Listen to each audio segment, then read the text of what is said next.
I have like 4 things here that are kind of things that I really identify with and are important to me. So one, first of all, I'm queer. And I will define in the next slide what that actually means. I'm also non-binary. So as you'll notice, I use they, them pronouns. I am not a woman. And that's something that's also really important to me. I am the founder of FUSE, which stands for Forging Unity, Solidarity, and Equity for Q2POC, which is the Q2POC exclusive student org on campus. And I do a lot of other work for the GSRC as well. But lastly, I'm also a master's student in entomology studying honeybees. So I will get to the bulk of it, but this is kind of who I am, what I identify with. So up here, I have this fun little diagram that some of you may have seen floating around, which is called the gender unicorn. So a lot of times when people are thinking about gender and sex, those are 2 different things. So to kind of break that down, I think this is a nice little visual that admittedly, as everyone can probably tell, this is used for all ages. But to kind of understand what gender identity is, that's how a person sees themselves, how they think of themselves. Regardless of anything physical or elsewise, how does that person as a human being understand their gender? So this is not comprehensive, but some people may identify as a woman, some people may identify as a man, some people may identify as other genders. I fall into the other, I'm non-binary. For gender expression, then that also cannot exist on an expression, right? So when you're thinking of gender, how is gender expressed? Like a lot of times we think of clothes. We traditionally assign, say, like dresses or skirts to be feminine.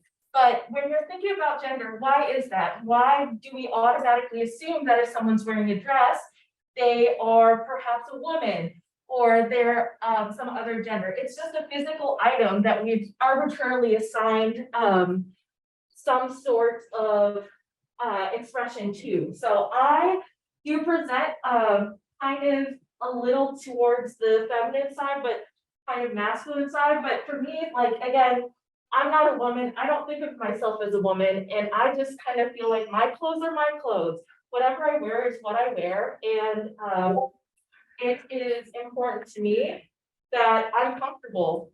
Like when I wake up in the morning and it's 70 degrees and I'm like, crap, I should not have done this. Oh, someone's excited. So the next one, sex assigned at birth. So this is the one where I think a lot of people hear a lot of clap or there's a lot of confusion, especially when we hear the term biological sex. So here some are female, male, other, intersex. Typically, a note, we don't want to call people sex other because when we think of othering, you're excluding people from a group, right? So it's just not nice or kind to refer to people as other. You'd want to use the term intersex. So this is genitalia. So we have gender up here, and notice I haven't even talked about attraction at all. So gender and sexuality are 2 things that are really decoupled, right? This is how a person thinks of themselves. This is how a person conveys themselves in the world. And this is perhaps their biology. And one thing that is really important to note is that intersex people, it's not rare. It's not a like 1 in a million thing. So the rate of people who are intersex, I think, is about I think it's around 1.7%. I have to double check that statistic, but I do remember the fun fact that you are actually more likely to know an intersex person than you are to know a natural redhead. There are more intersex people in the population than there are natural redheads. So if you know any natural redheads, you probably know more intersex people. So when we're moving to thinking about attraction, there's physical attraction and there's emotional attraction. So some people may be physically attracted to certain genders, women or men, or other genders, and some people may be emotionally attracted to different genders. And this, I think, can be a point of contention or can be hard to understand when you are not used to questioning modes of attraction. So physical attraction, you think of like physical ways you would convey romantic love. Emotional attraction, do you want to spend time with that person?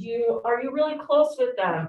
Would you do things for them? So, and not necessarily always physical things, right?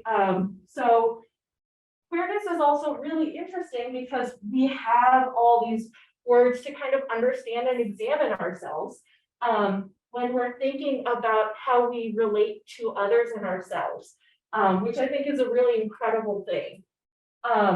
And so kind of talking about some quick terms, and this is going to be really fast, sorry, but you might hear me say the term cisgender. So cisgender means that you kind of agree with your sex assigned at birth and your gender that was assigned at birth. Because a lot of times a doctor will, pull you out and be like, looking at these genitals, I think this person is going to be a girl, right? And a lot of times, maybe that's a correct guess, but many other times it's not, right? So someone who is trans does not perhaps agree with their gender that was assigned at their birth. So that's cis and trans. And so to quickly run through heterosexual, so those are people who typically identify as cisgender who are attracted to people of the opposite gender. And I'm doing quotes because there's not just two genders, right? There's many genders. So that's the traditional like man-woman relationship. So when we get into queer versus LGBTQ+, which is a lot of words, so L stands for lesbian. So traditionally, women who are attracted to women. Gay, typically men who are attracted to men. Bisexual, so people who are attracted to multiple genders. And T for transgender. Q stands for queer. So historically, queer had been originally a slur, but has been since reclaimed by the community, verging from the 80s onwards to be a much more inclusive term to kind of include all of the variety and the nuance that is in the concept of gender or the concept of attraction. So I use the term queer because if I stood here and told you all my labels, we'd be here for another 25 minutes and we don't have time for that, right? So I think it also is really great because it allows us to also being inclusive, but also being able to explore ourselves and be kind to ourselves and knowing that, sometimes it might be hard to really understand who you are and get in touch with yourself and allowing for that flexibility. So another thing we'll talk about is intersectionality. So a great quote here is by UCLA and Columbia law professor Kimberly Crenshaw. And it reads, cultural patterns of oppression are not only interrelated, but are bound together and influenced by the intersectional systems of society. Examples of this include race, gender, class, ability, and ethnicity. So this means when we are talking about, say, racism for one, or if we're talking about sexism, a lot of times people will talk about these terms as if they're separate, but the reality is, like, for instance, I can't stop being queer. If you're talking to me about like racism I face, that doesn't automatically mean you can put away any homophobia or transphobia I face, right? These things, like, I am one person that has many identities, and so it's really important to think about people as a whole and all of their identities together. And so intersectionality kind of talks about we need to address people as the entirety of the whole rather than kind of part and parceling them into boxes. So here I have a quick video about what is a microaggression. Because one thing that is often faced by people of minoritized groups are microaggressions. And fingers crossed the audio is going to work. Ew, get off of me. Really loud. Sophie, go to little girl's room for a minute, okay?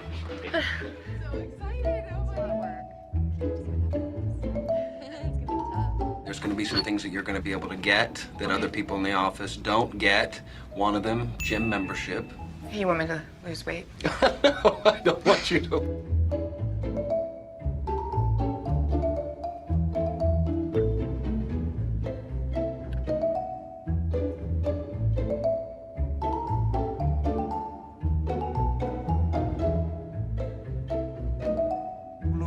Look, you're missing on the site. That's what you're doing. We're missing the action.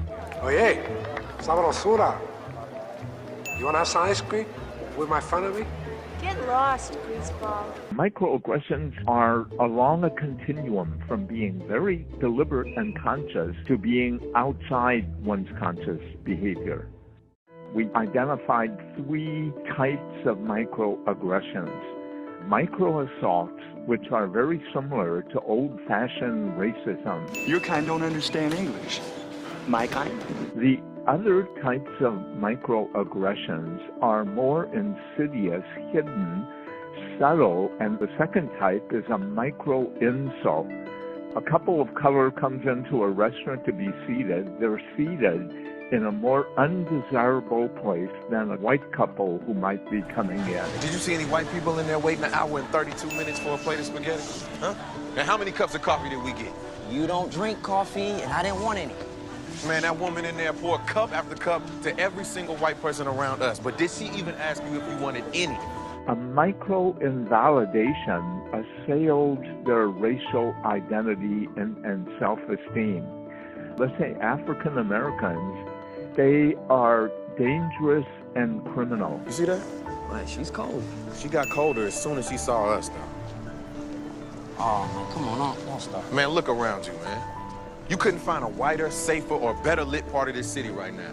There can be racial microaggressions, sexual orientation microaggressions, disability microaggressions, and gender microaggressions. Catcalls, staring at a woman's breasts or legs. It's a microaggression because it fulfills the theme of what we call sexual objectification.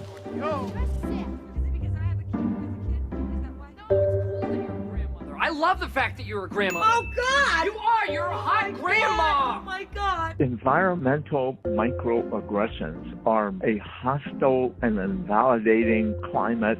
If you choose to stay, you will be uncomfortable. Yo, Mook! Mookie! What? Come get no brothers up on the wall. Man, ask Sal, right? Hey, Sal, how come you got no brothers up on the wall here? You want brothers on the wall? Get your own place. You can do what you want to do. Making trouble? Yeah, I'm a troublemaker. I'm making trouble. You bullcrap. Just coming in here looking for trouble. Suppose I busted your head. Microaggressions are cumulative, and any one may represent the feather that breaks a camel's back. Here at the bush, you said you were going to get Jose to do it. He's your garden, and why you don't tell him? Lucy, you know I don't speak Mexican. I'm not a Mexican. How unpopular Vietnam was. I'm not Vietnamese, I'm American. What, you think I'm gay? Aren't you? What's the matter with you? I look gay to you? Do I look gay to you? You're a good-looking man. Thank you. Very pretty. Real soft, delicate features. They're real feminine, you know, which is good for me because that would be a simple sort of transition, you know what I'm saying? Maybe throw a little rouge on you, tuck your sack back, you gay. So, Ew! Get off of me! Sophie, Go to there we go. All right, so that video introduced microaggressions in a way that I think was worked in a little bit of humor to make it a little less intense of a subject as it is. So briefly, real quick, I have one more video that I think is 3 minutes tops that talks a little bit about queer history, especially in the US. And I promise I'll link all of it together. If no one cared for you? Imagine, if you're honest about who you are, you could be killed. That's always been the reality for many LGBT folks since the birth of America. Many people lived in secret, fearful that someone would discover their truth. That was a motivation for Walt Whitman to write poetry that would beckon gay people to safe places where they could build community. Yet most LGBT people were still forced to live in isolation.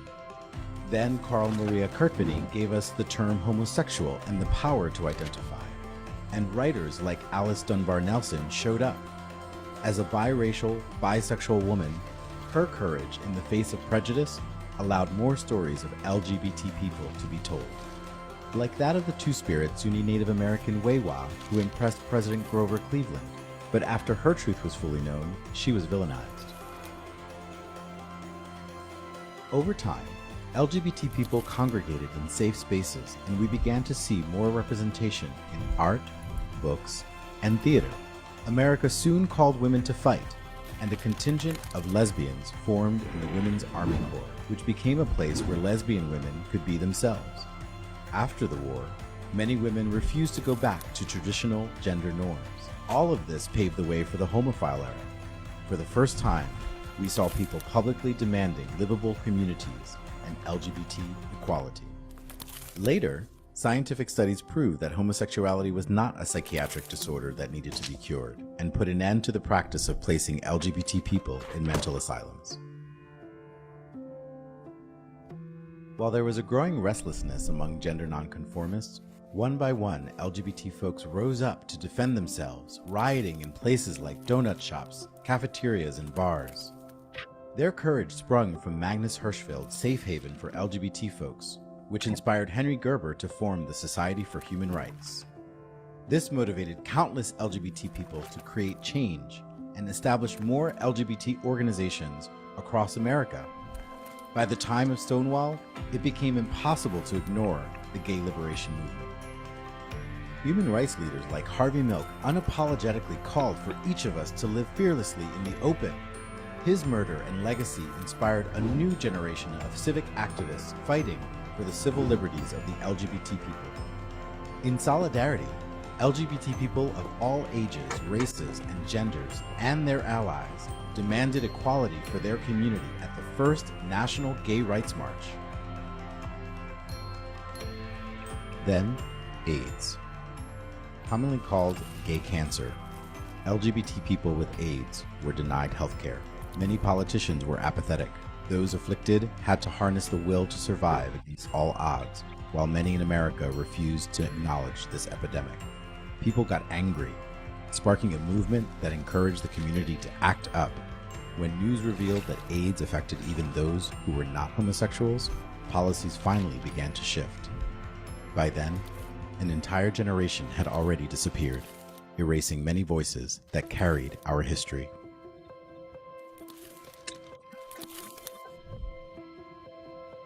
Homophobia and transphobia led to the violent loss of more lives, as gay activists lobbied for protections already offered to other people. Then legislation criminalized discrimination against LGBT folks. The military embraced gay Americans and did away with Don't Ask, Don't Tell. Gay couples gained the right to legally marry anywhere in the United States. And now LGBT elders like Marsha Wetzel are fighting and winning legal battles for housing rights, underlining that everyone deserves freedom from harassment and discrimination, especially as we age. Today, National Historic Landmarks recognize significant LGBT events as part of America's history.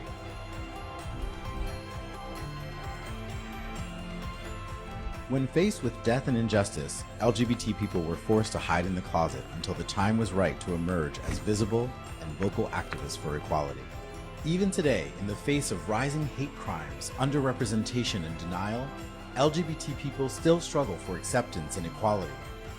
3 out of 4 LGBT older adults still worry about having enough support from family and friends as they age. This fight continues, and it's a fight where we all have a stake in.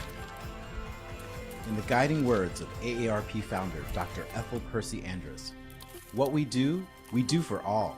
Our movement that started as a fight for survival has become a story of resilience. This is progress paved by heroes in the past, present, and into the future.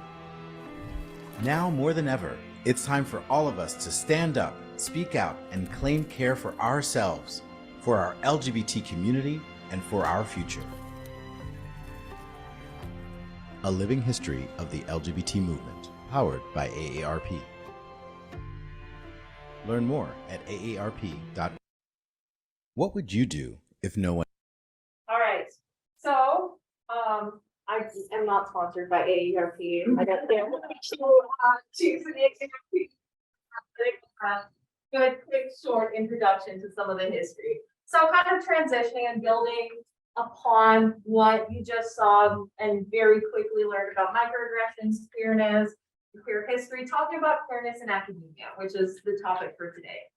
So I have a couple of quotes here that are pulled from research that talk about what it's like to be queer in academia. And the truth of the matter is there's still a lot of discrimination, a lot of prejudice, a lot of homophobia, transphobia, and racism, sexism, etc. So a valuable quote that I found from this article was that students identifying with an other sexual identity, as in not heterosexual, report worse advisor relationships and a weaker sense of belonging in their science discipline. So when we're thinking about retention and why aren't there queer people, why aren't there people of color, why aren't there trans people in academia, it's not because they don't want to be there, it's because they were pushed out by a hostile environment.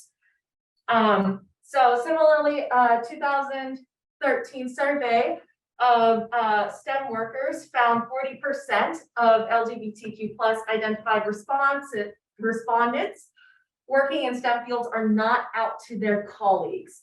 And so the article goes on to talk about some of the reasons, but predominantly it's discrimination and prejudice, right? It's unsafe for all of these people to actually even come out at the workplaces or within their departments.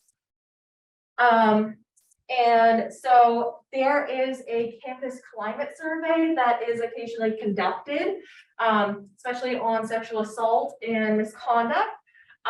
So from this report, 65% of, so this stands for transgender, genderqueer, and non-conforming. So basically anyone who's trans or perhaps has different gender presentation than from the heterosexual norm. So 65 of TGQN undergraduates reported experiencing some form of sexual harassment or violence.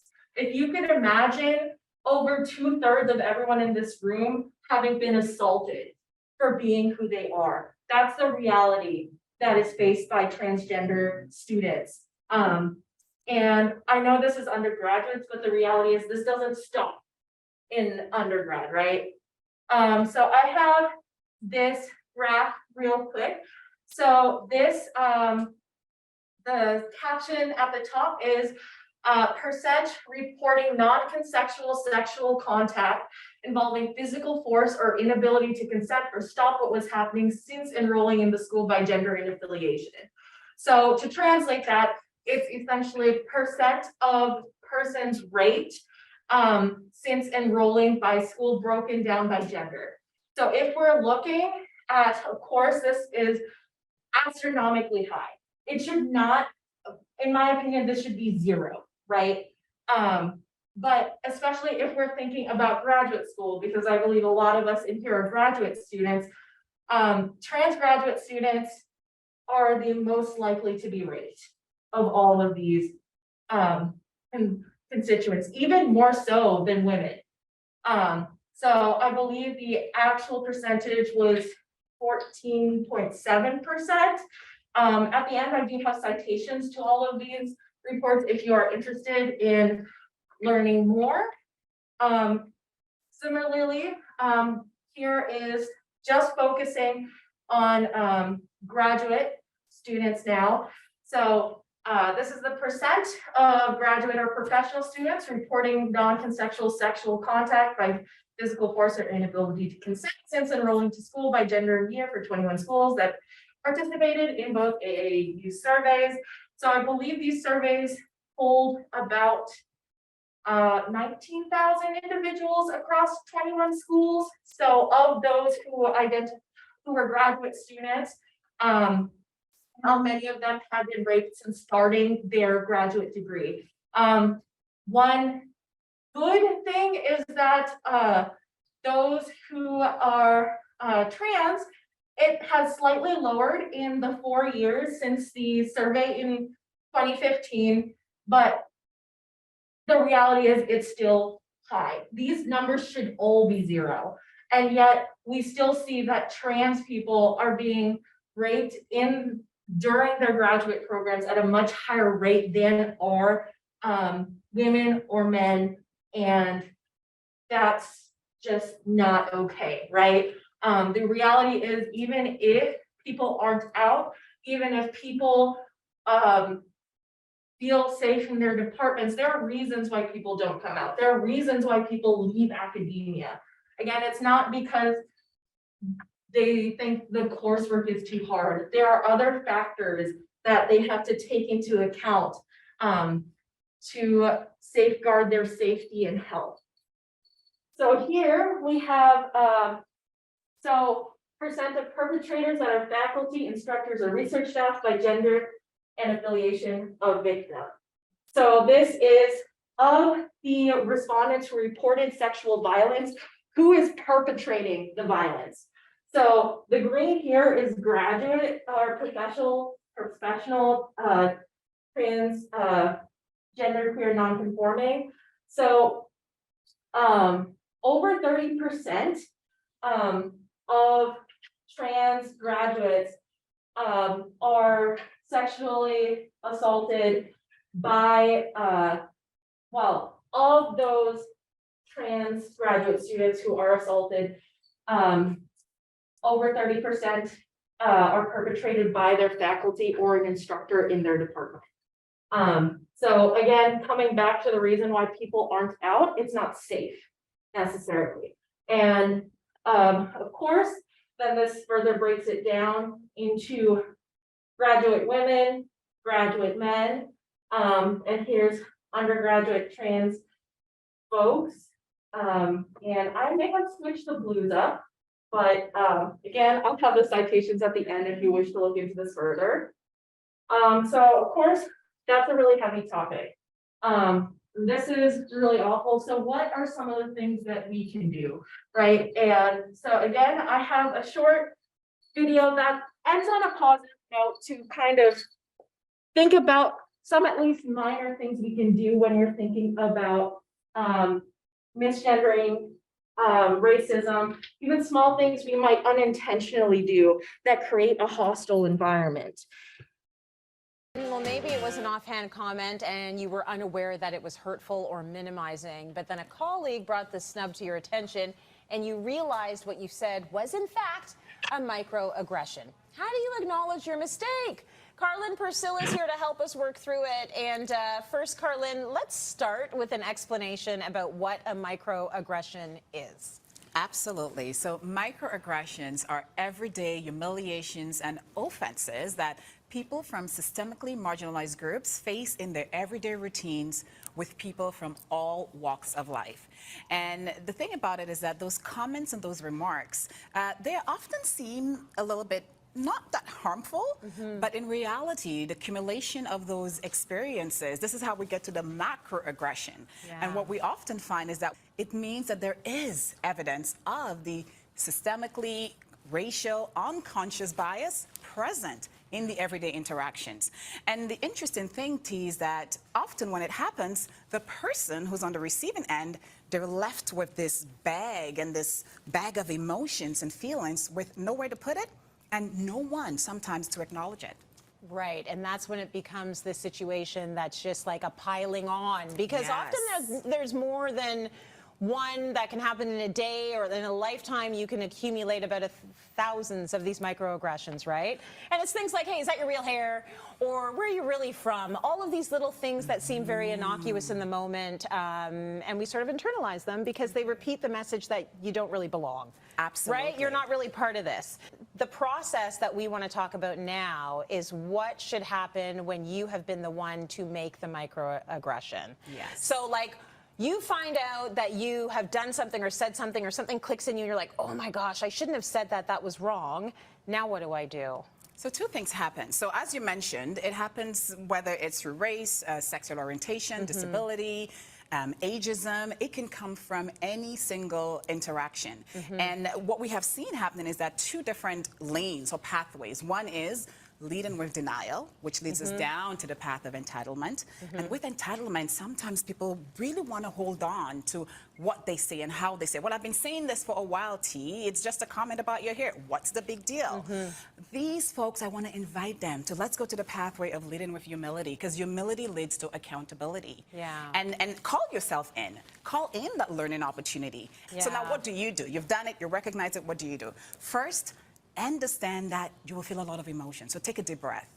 Feeling shame, embarrassment, guilt, it's normal. It means you're having a normal human being. You're having an experience as a human being. It's normal to feel emotions. But now that you have those emotions, what do you do with it? Use that emotions to inform you where you have gone off course. And by doing this, it will lead you now to understanding that, hey, don't make this about you because it's not about you. You have to center the person who is on the receiving end of the experience. And this leads me to the next point, which is really take an opportunity for you now to understand the difference between intention and impact. Okay. Intention does not negate impact. And intention looks like this. Intention says you defend what you said or what you just did. Oh, I didn't mean to. It means that you're centering yourself. Leading with humility looks like, hey, T, I recognize that I may have hurt you or I may have harmed you. How can I begin to repair? And the last thing that I would say is also really think about how can you apologize sincerely with your values in mind. And because when you make the time to also listen to the person who have been impacted, you're also creating space to center them and to really hear from their experience what has gone wrong. And it takes a lot of emotional courage, T. Yeah. You know, even when someone says, you know about that hair comment, it takes a lot of emotional courage to actually speak up and say, okay, this is the 100th time you said this thing. Yeah. So ensure that you're centering the person who's been impacted and not your feelings. So I think such good tips. I think that it's important that the conversation just happens, and I think that the courage needs to happen all around for sure. Because here's my process. I think we've all sort of dealt a microaggression without knowing it. And so I have misgendered someone before. And my process is like I get really hot behind my ears. Like I start getting really embarrassed, right? So I realize, I'm like, oh my gosh, I shouldn't have said that. This was wrong. They didn't call me out on it, but I know I did this wrong. Maybe I even ruined their day. Like you don't know. Possibly, You don't know what the harm is. I know that I've gotten microaggressions that just took my day, sidelined it. So now they haven't called me out, but I'm going to call myself out or call myself in.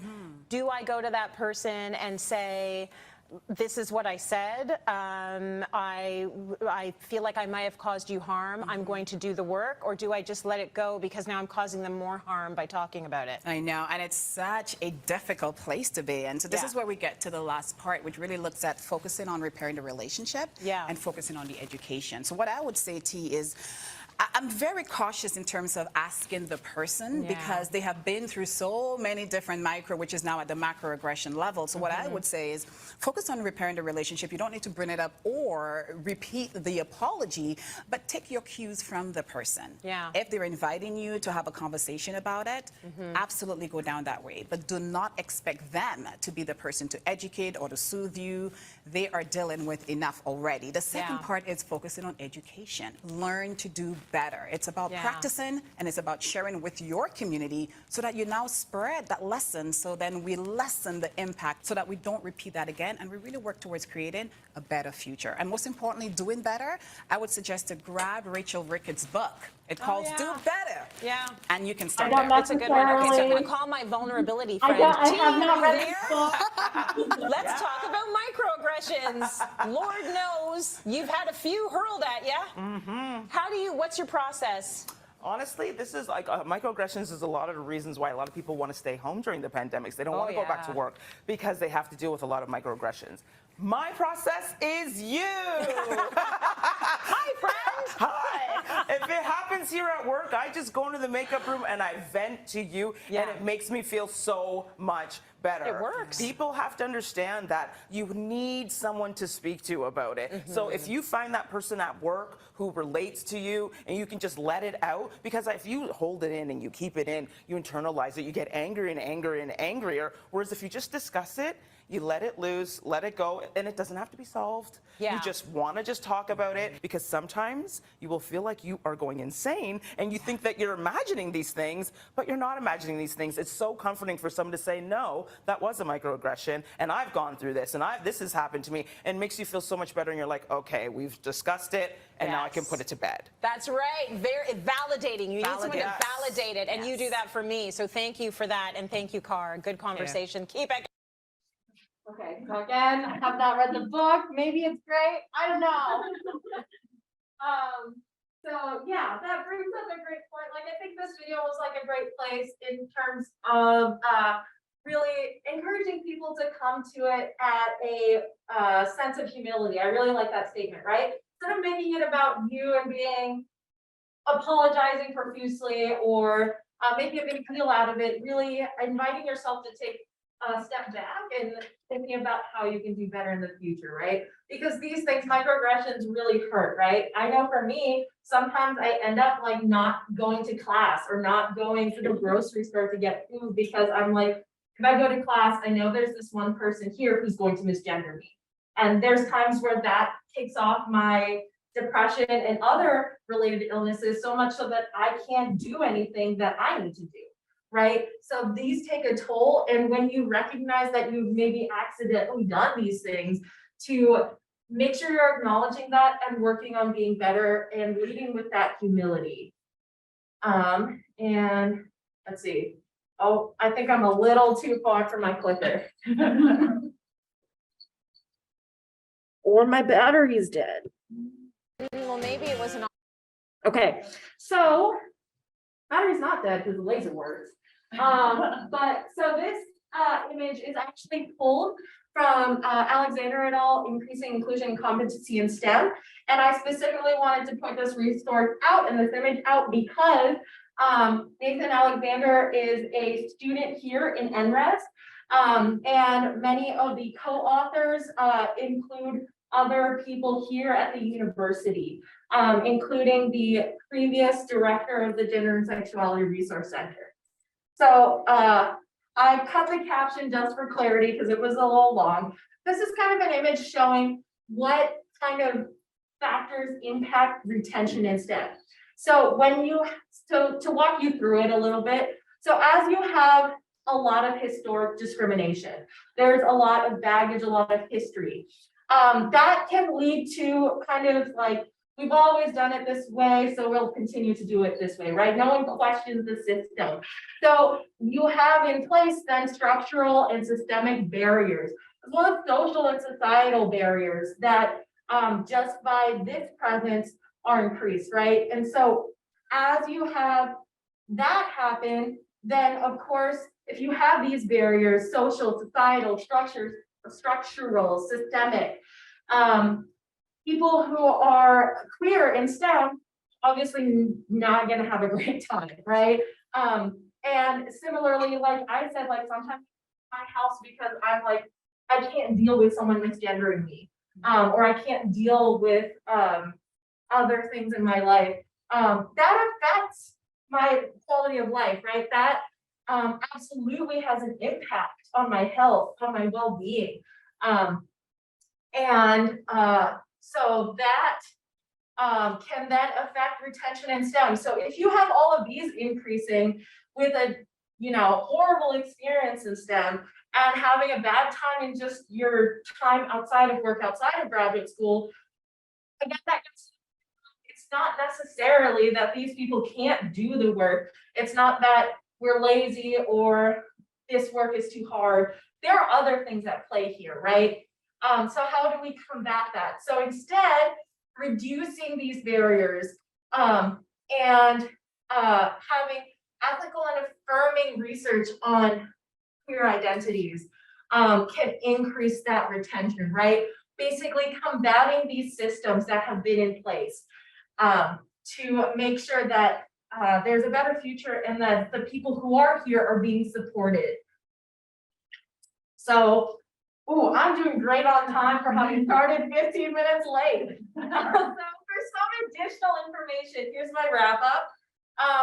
A fantastic resource we have here at U of I, we have cultural houses. I'm gonna note the GSRC first because that's like my second home. This is where I am often. GSRC stands for Gender and Sexuality Resource Center. There are many queer organizations and many of them will allow other people to come in just to observe or to learn. And similarly, we have cultural centers or cultural houses. Native American House, Asian American Cultural Center, or AACC, La Casa, BNAC, this is a long name, everyone calls it BNAC, or the Women's Resource Center. I promise I'm not advertising McDonald's and Subway. I just realized like this entire presentation was filled with accidental ads. I do not support any of these things. But there's this little door that I like outlined. And if you go in there, there's the Women's Resource Center, which is next to McDonald's and Subway that I am not sponsored by nor do I support. So all of these places have fantastic resources. They're not just for the people of these communities, they are absolutely there to support members of those communities, but they also have a lot of educational resources. So I really invite you to take the chance to walk down to Nevada Street, where all of these houses are, and just wander in and see what's there. They also have programming if you're interested in free food. A little known fact is every cultural center actually has a informational lunch at one day of the week. So you can, and they make sure to do it on a different day than the other cultural centers. So you can actually schedule yourself a free lunch every single day of the week by attending programming opportunities by these cultural centers. So please make use of these resources and learn. Similarly, if you're interested in learning more about queerness in academia, I wanted to highlight Queerly Natural, which is a podcast by Ilana Zeitzer, who is a PhD student in Peak here. And she runs this with Sage, who is not at the university, but they specifically talk about queerness in the natural world. So more focusing on biology, ecology. And I was recently a guest speaker on their podcast. 500 Queer Scientists is a website and an organization trying to highlight the fact that queer people in science do exist, even though there's a lot of oppression and voices being erased. And so they do a good job having profiles of folks and having and establishing a community for queer people in academia. And then OSTEM, which stands for Out in STEM, is a national organization. There is an Illinois chapter. And this is for people who are LGBTQ+ in STEM. So with that, thank you very much. If you're interested in accessing this slide, I wasn't sure if y'all could get the slide. So I actually put in a QR code to access this entire Google Doc. And I also have all my citations up here if you are so interested. So thanks for coming, and I hope y'all learned something.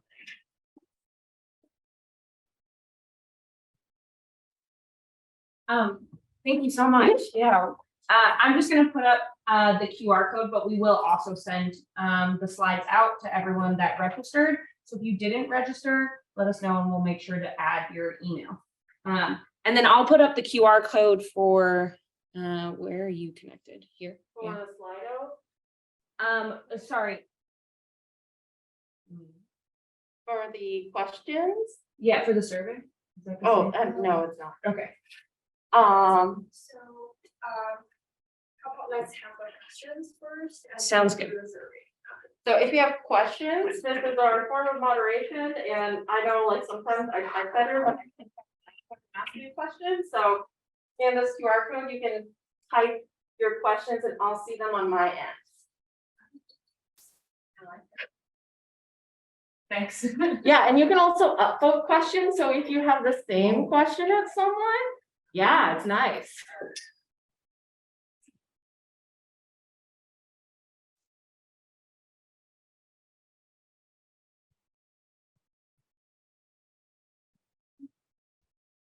Most people have the Slido, so I'm gonna pivot here to my screen.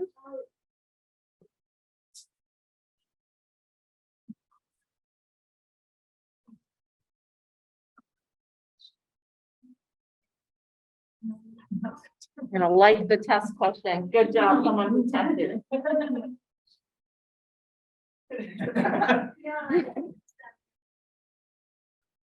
Gonna give it a minute to have, yeah, great question here. Whoever put this up, very thoughtful, very thoughtful.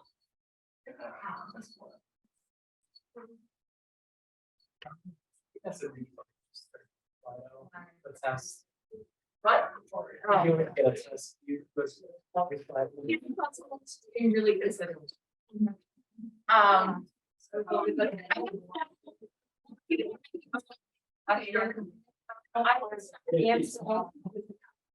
Hey, we go.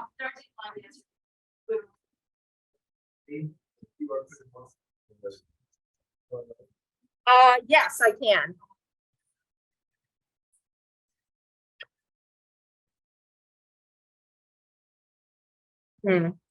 This is a little janky, but hopefully, you know what? Oh, that's not working, is it?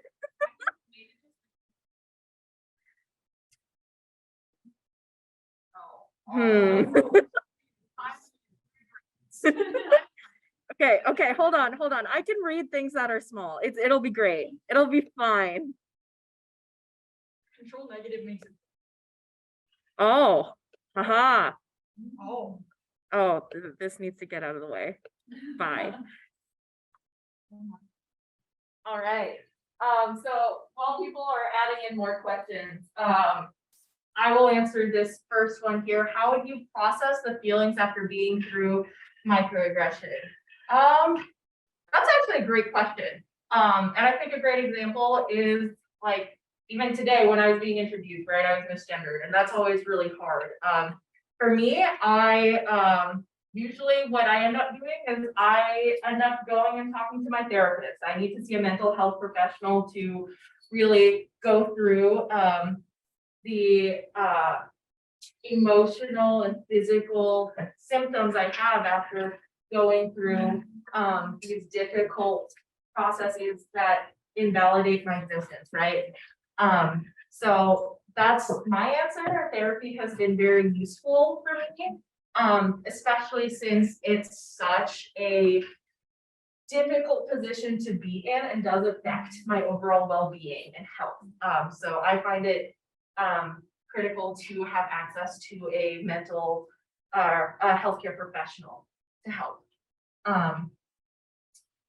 I see 2 likes on the second question.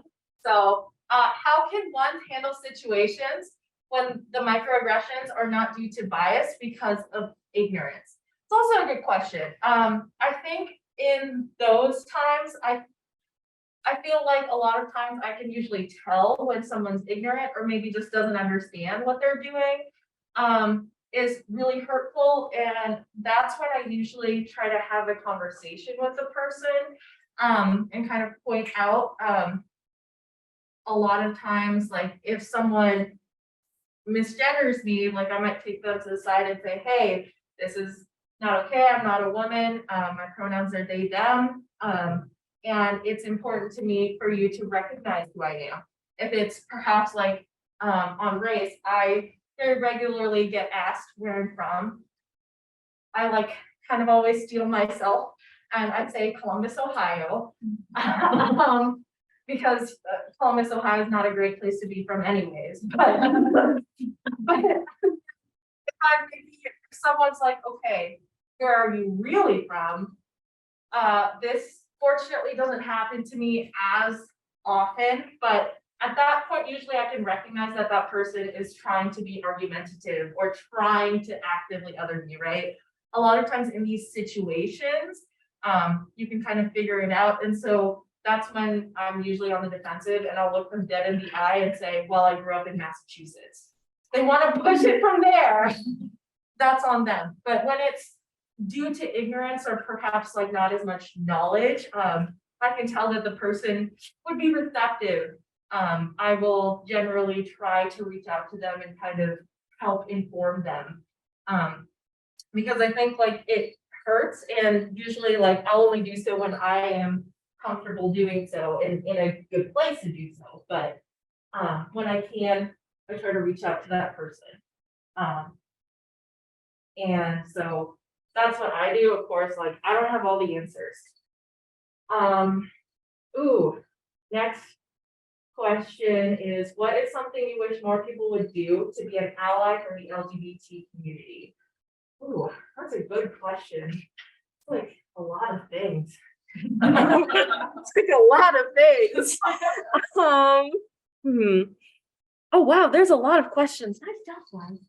I'm gonna come back to that one. All right, next, well, I'll come back. So as an ally, if you overhear others being offensive to a colleague not in the room, how should you approach the situation? Do you tell them, or will that hurt the, I'm assuming the word limit kicked in? Yeah, sorry, that's me. So I can just, okay. So basically like you overhear like people saying awful things about someone else who's not in the room. And like, as like an ally, do you go and tell them, or will that just like hurt their feelings? Or like, is that something you can tell them and then they make the decision whether or not you want to go to HR or not?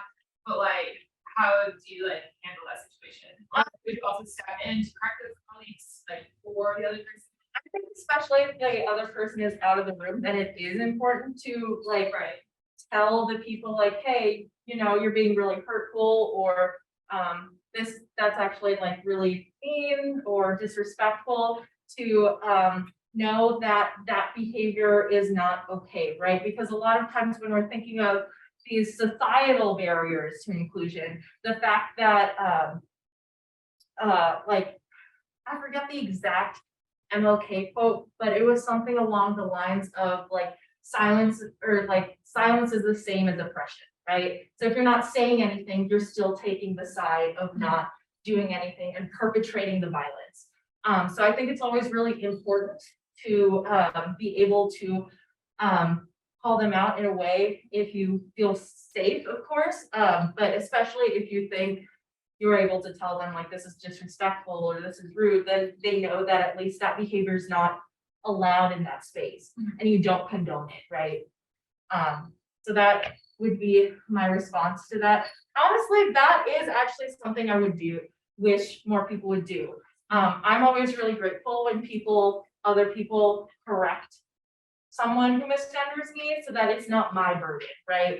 I'm always really grateful when some of my friends who might hear like someone call it, I remember I was at a concert once and I bumped into a guy, he called me a terrorist, and my friend that I was there with immediately was like, that's not okay, like what the hell is wrong with you, you know? And like I was really feeling like really awful, but I felt a lot better that my friend like actually spoke up to me, so it wasn't my job to advocate for myself. So I do wish that there is also kind of a conversation happening now, being an ally versus being an advocate. So an ally is kind of step one, kind of educating, knowing like what's what you can do, and an advocate is taking that step to do actions for change, right? So I think what I really wish more people would do to be an ally is to actually step up and be an advocate, to actually work for change. What are the most common mistakes allies make in supporting other LGBT or other minorities? That's a good one. So I guess focusing on the first part, like supporting queer people, I think again, a lot of times people worry about how are my colleagues going to feel, or what are they going to think about me if I call out this action, or what if I propose like, hey, maybe if we don't have a Polynesian themed like party, maybe we can have it, you know, tropical themed and not like, you know, a racial theme. What are people going to think of me, right? I really wish people would just speak up, because a lot of times the only people speaking up and working for change are the people who are being oppressed, or the ones who have to also deal with the consequences of these actions, right? I really wish people would speak up for others who are perhaps not from their community. And we all know that you make mistakes, right? But what's important is elevating others' voices. And you can always ask friends or people from that community, like, hey, is there something I can do to help you? Is there something that you wish you could see in the campus community? Is there a problem in our department? Do you have any issues with instructors or like graduate students?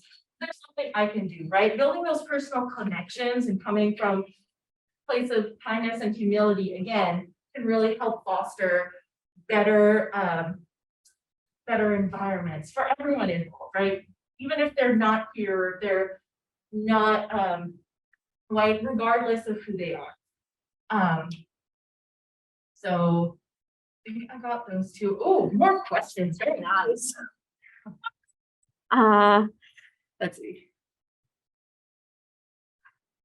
Okay, next one. Sometimes I don't process microaggressions or ignore them because I got too used to them and shut them out. How do I cope with reopening my mind to properly process? That's a really good one.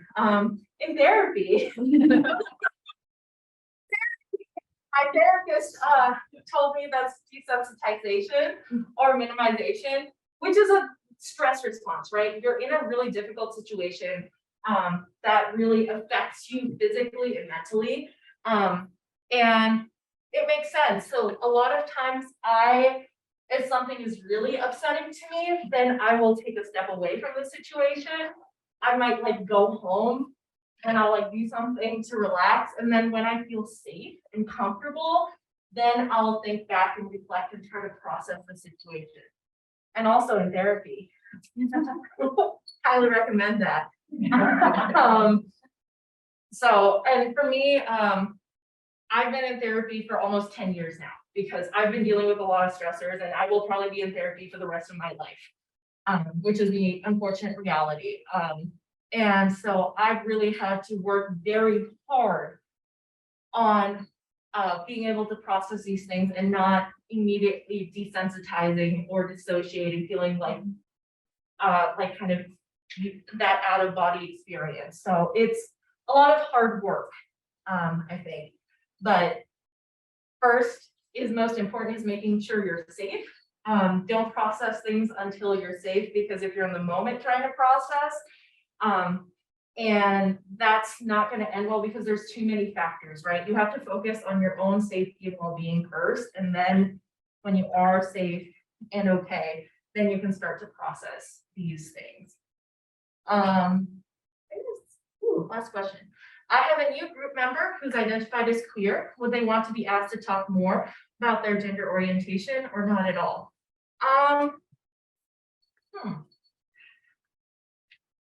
think that's a great opportunity to ask that person, especially if they said like, hey, I identify as queer now.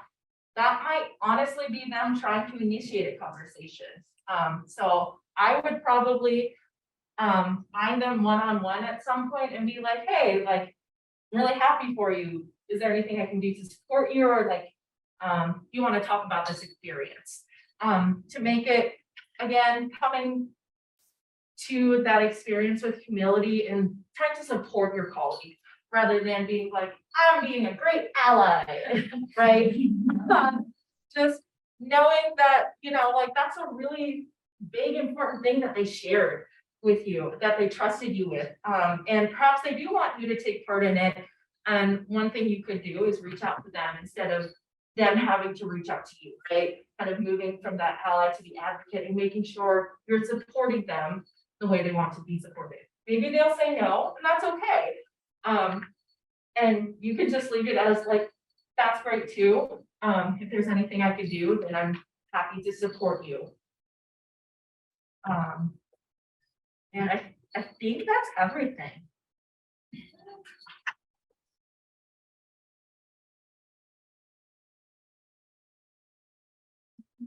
Thanks for coming. Hopefully that was helpful. If anyone needs to find me, I'll actually maximize this once, but here's my email. I should be relatively easy to find. Thank you so much. I'm not sorry. So I'm just gonna put up the QR code for the survey. Just as a reminder, we really appreciate if you can fill out the survey. And if you attend multiple workshops and fill out surveys at multiple workshops, you do get merch, like a free t-shirt or stickers. And so, yeah, there's always that benefit. Yeah, I'm gonna snag that. Thank you.